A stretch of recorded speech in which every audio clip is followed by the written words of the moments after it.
ராமநாதபுரம் மாவட்டம் திருவடானை அருகே அஞ்சுக்கோட்டை கிராமத்தில் மின்மாற்றி புதுப்பிக்கப்படாததை கண்டித்து பொதுமக்கள் சாலை மறியலில் ஈடுபட்டனர். மின்மாற்றி குறித்து புகார் அளித்த நிலையில் அதற்கு அதிகாரிகள் அலட்சியமாகவும் ஏளனமாகவும் பதிலளித்ததால் ஆத்திரமடைந்த மக்கள் அஞ்சுக்கோட்டை மங்களக்குடி சாலையில் மறியலில் ஈடுபட்டனர். கடந்த ஒரு 2-3 வருஷமா கரண்ட் பிரச்சனையில நாங்கள் ரொம்ப பாதிக்கப்பட்டிருக்கோம். எங்கள் ஊருக்கு அலாட் 2 வருஷம் முன்னாடி அலாட் ஆன டிரான்ஸ்ஃபார்மரை இது வரைக்கும் வைக்கல. ஏன் வைக்கல அப்படிங்கிறத ஏறிட்டே கேட்க போனால், என்னப்பா டிரான்ஸ்ஃபார்மர் என்னப்பா புளிய மரப்பா ஊன்றதுக்கு ஈஸி அப்படின்னு சொல்கிறாரு. சார் என்ன சார் 3 வருஷமா சார் ஊண்டிக்கிட்டு இருக்கேன்னு கேட்டாலும் மேற்கொண்டு எந்த ரெஸ்பான்ஸும் இல்லை. நாங்கள் என்னென்னமோ பண்ணி பார்த்துட்டோம். எங்கள் ஊருக்கு கரண்ட் பிரச்சனை மிக அதிகமாக இருக்குது. ஈரோடு மாவட்டம் அந்தியூர் அருகே புதுக்காடு பகுதியில் அமைந்துள்ள டாஸ்மாக் கடையை மூட வலியுறுத்தி அனைத்திந்திய ஜனநாயக மாதர் சங்கத்தினர் ஆர்ப்பாட்டத்தில் ஈடுபட்டனர். டாஸ்மாக் கடை மூலமாக சமூக விரோத செயல்களும் பாதுகாப்பற்ற சூழலும் அதிகரிப்பதாக தெரிவித்து அதனை அகற்றக் கோரியும் இதுவரை அகற்றப்படவில்லை என குற்றச்சாட்டு உள்ளது. இந்நிலையில் டாஸ்மாக் கடையை அகற்ற வலியுறுத்தி மாதர் சங்கம் சார்பில் ஆர்ப்பாட்டம் நடைபெற்றது. திருவண்ணாமலை மாநகராட்சி பள்ளியில் ஆட்சியரின் வருகைக்காக காலை உணவு வழங்கப்படாமல் மாணவர்கள் காக்க வைக்கப்பட்டதாக குற்றச்சாட்டு எழுந்துள்ளது. ராமலிங்கனார் தெருவில் உள்ள தொடக்க பள்ளியில் காலை உணவு திட்டம் குறித்த ஆய்வின் காரணமாக காலை 8 மணி முதல் மாணவர்கள் அமர வைக்கப்பட்ட நிலையில் ஆட்சியர் தாமதமாக வந்ததால் 9 மணிக்கு உணவு வழங்கப்பட்டதால் மாணவர்கள் அவதிக்கு ஆளாகினர். இந்த நடவடிக்கைக்கு பல்வேறு தரப்பிலும் கண்டனங்கள் வலுத்துள்ளன. திண்டுக்கல் மாவட்டம் கொடைக்கானல் நட்சத்திர ஏரியில் கழிவுநீர் கலப்பதால் ஏரி முழுவதும் ஆகாய தாமரைகள் படர்ந்து துர்நாற்றம் வீசுவதாக பொதுமக்கள் குற்றம் சாட்டியுள்ளனர். பழனி மக்களின் குடிநீர் ஆதாரமாகவும் விவசாயத்திற்கு ஆதாரமாக உள்ள இந்த ஏரியை சுத்தம் செய்ய கடந்த 2 ஆண்டுகளுக்கு முன்பு வழங்கப்பட்ட இயந்திரம் தற்போது வீணாக நிறுத்தி வைக்கப்பட்டுள்ளது.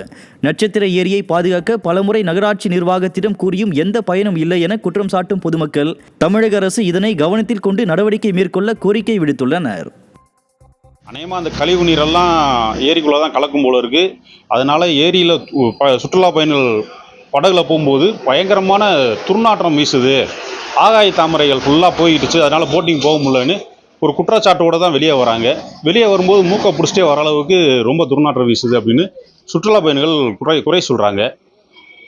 நகராட்சி இதை ஏரியை சுத்தம் பண்ணுறதுக்காக ஒரு மிஷின் வாங்கி விட்டுருந்தாங்க. கிட்டத்தட்ட ஒரு 2-3 வருஷத்துக்கு முன்னாடி இருந்து அது ஓடிக்கிட்டு தான் இருந்துச்சு. இப்போது கடந்த ஒரு 4-5 மாதமாக என்னாச்சுன்னு தெரியலை, அது ஏரியை சுற்றி ஏரிக்குள்ளே அது சுத்தம் பண்ண மாட்டேங்குது. அது ஒரு கண்காட்சி பொருளாக அதே இடத்துல நிப்பாட்டி வச்சுருக்காங்க லேக்கில். தமிழக அரசு பேருந்துகளைப் போல பயணிகளின் பாதுகாப்பிற்காக அனைத்து தனியார் பேருந்துகளிலும் தானியங்கி கதவுகள் பொருத்தப்பட வேண்டும் என பொதுமக்கள் கோரிக்கை விடுத்துள்ளனர். தஞ்சாவூர், கும்பகோணம் வழித்தடங்களில் விபத்துகளை தடுக்கவும் படிக்கட்டு பயணத்தை தவிர்க்கவும் இந்த நடவடிக்கை அவசியம் என வலியுறுத்தப்பட்ட நிலையில் வாகன ஓட்டிகளுக்கு இடையூறாக இருக்கும் ஏர் ஹாரன்களால் பல விபத்துகள் அரங்கேறுவதாக புகார் எழுந்து வருகின்றன. தமிழகம் முழுவதும் எல்லா தனியார் பேருந்துகளிலும் என்ன பண்ணணும் அப்படின்னு சொன்னால், இந்த தானியங்கி கதவுகள் பொருத்தப்பட்டு மக்களுடைய பாதுகாப்பை உறுதி செய்யணும். காரணம் என்னென்னா, அதிகமான பயணிகள் இதில் படியில் தொங்கிட்டு போகிறது எதுலன்னு சொன்னால் தனியார் பேருந்துல தான். அப்போ அதில் முக்கியமாக தானியங்கி பேருந்துகள் பொருத்தப்படணும்.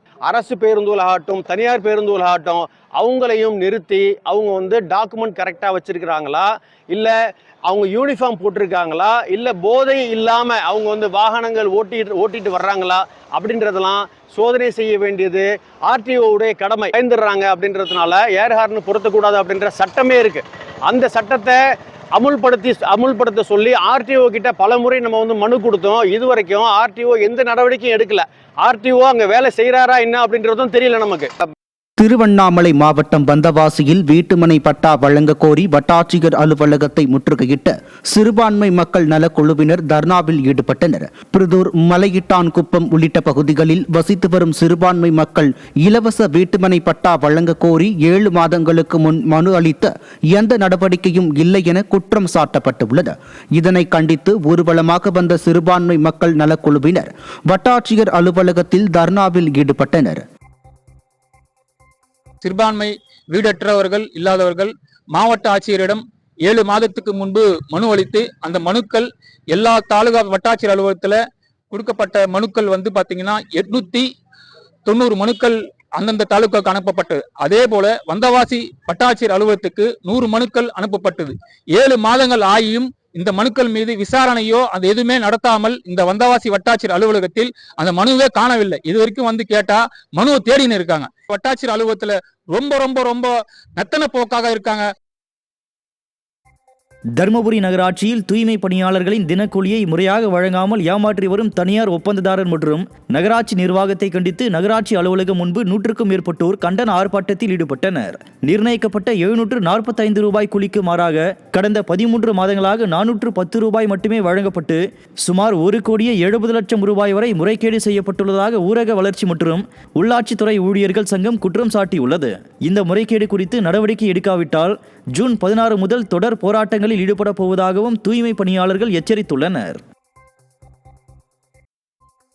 மதுரை மாவட்டம் உசிலம்பட்டி அருகே நல்லதேவன்பட்டி கண்மாயில் நகராட்சி பகுதியின் கோழி மற்றும் இறைச்சி கழிவுகள் மூட்டை மூட்டையாக கொட்டப்படுவதால் கடுமையான சுகாதார சீர்கேடு ஏற்பட்டுள்ளது. விவசாயிகளின் முக்கிய நீர் ஆதாரமாக விளங்கும் இந்த கண்மாயில் கழிவுகள் கொட்டப்படுவதால் நிலத்தடி நீர் மாசுபடுவதோடு புழுக்கள் மொய்த்து துர்நாற்றம் வீசுவதாக பொதுமக்கள் வேதனை தெரிவிக்கின்றனர்.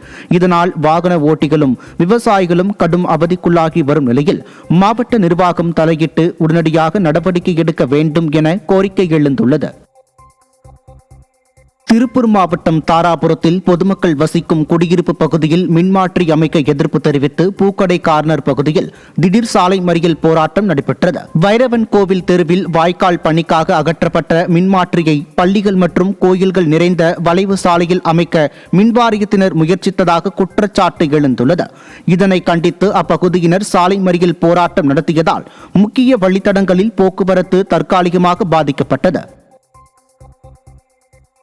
மயிலாடுதுறை மாவட்டம் தரங்கம்பாடி அருகே 4 வழி சாலையை கடந்த பூ வியாபாரி மீது கார் மோதிய விபத்தை கண்டித்து கிராம மக்கள் திடீர் சாலை மறியலில் ஈடுபட்டனர்.